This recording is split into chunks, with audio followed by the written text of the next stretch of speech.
Please आज एक promise करो कि टेंशन कोई भी हो, सोल्यूशन है, कहीं ना कहीं उसका सोल्यूशन है। और वो सोल्यूशन आत्महत्या बिल्कुल नहीं है, कभी नहीं है, किसी हालत में नहीं है।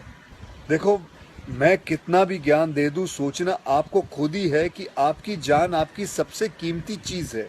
चाहे कोई भी बड़े से बड़ा स्ट्रेस हो लाइफ में, एक बार इमेजिन करो अपने माँ बाप की हालत अगर उन्हें पता चले कि तुमने अपनी जान ले ली है, खुदकुशी कर ली है। शायद आप सोच भी नहीं सकते कि उनको कैसा फील होता होगा। एकदम डायरेक्ट बोलूं, दिल से बोलूं, मेरा पहला नेशनल अवार्ड जो मुझे आज हमारे आदरणीय राष्ट्रपति जी के हाथों से मिलेगा, मैं बता नहीं सकता कि कितनी खुशी हो रही है। आपको पता है, जिस दिन इस नेशनल अवार्ड की अनाउंसमेंट हुई थी ना, उस दिन मैं अपनी माँ से बात करते हुए अपने बचपन का एक दिन याद कर रहा था, जिस दिन एग्जाम का रिजल्ट आया था और मेरे मार्क्स बिल्कुल अच्छे नहीं थे। आप लोगों से झूठ नहीं कहूँगा, मैं उस कक्षा में फेल हो गया था।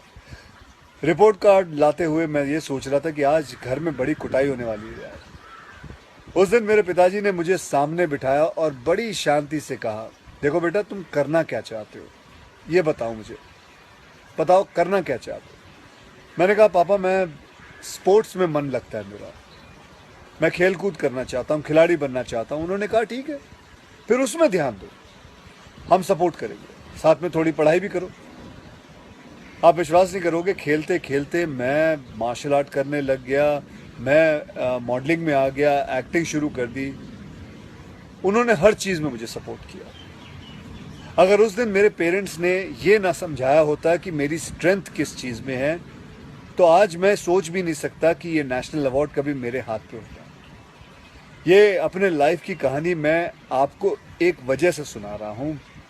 कुछ दिन पहले अखबार में मैंने पढ़ा था कि एक आईआईटी के स्टूडेंट्स ने फांसी लगा के आत्महत्या कर ली, स्ट्रेस में था पढ़ाई के लिए। उससे कुछ दिन पहले मुंबई में एक मैनेजमेंट स्टूडेंट ने एक 5 स्टार होटल के रूम से छलांग लगाकर अपनी जान दे दी, एग्जाम में फेल हो गया था।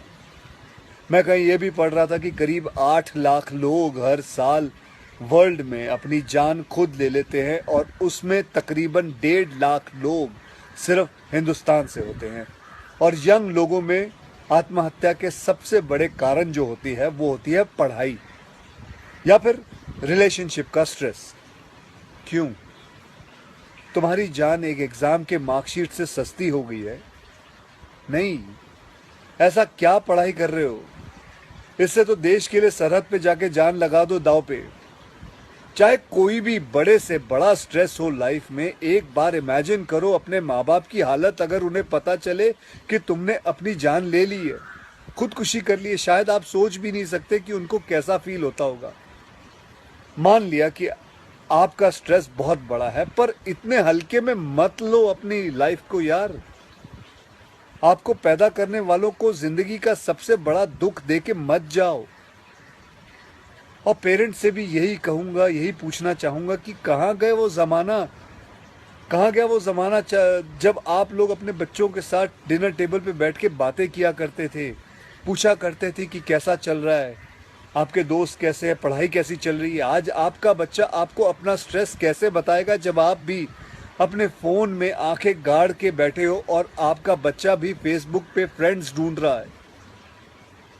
ऐसा क्यों होता है कि जब बच्चे को हाथ पांव पे चोट लगती है तो आप फट से डॉक्टर को बुला लेते हो, लेकिन अगर उसे दिमाग में स्ट्रेस हो तो हम बस एक लेक्चर झाड़ देते हैं, कहते थे बेटा नो, थिंक पॉजिटिव बेटा, थिंक पॉजिटिव।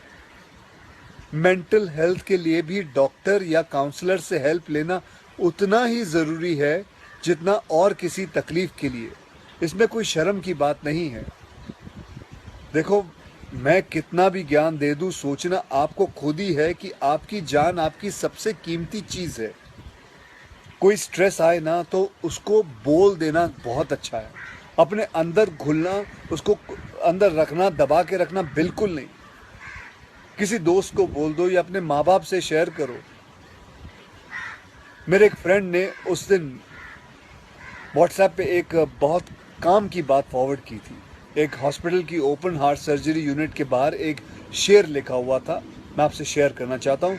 वहाँ लिखा हुआ था कि अगर दिल खोल लेते अपने यारों के साथ तो आज खोलना ना पड़ता औजारों के साथ।